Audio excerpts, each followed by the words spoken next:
Hi guys, gagawa ako ngayon ng calamansi juice.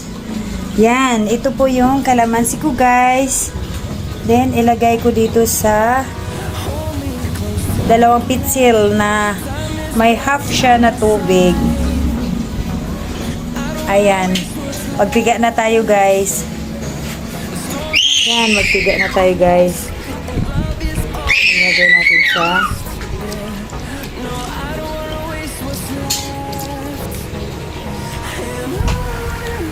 Pigain lang siya hanggang matapos. Ayan. Nanti atem.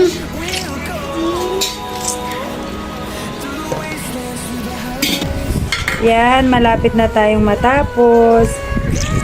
Yan.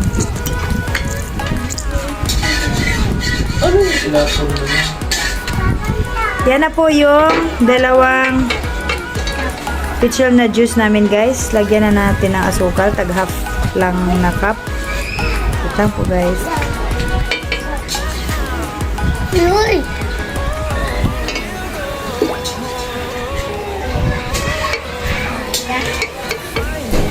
Ayan.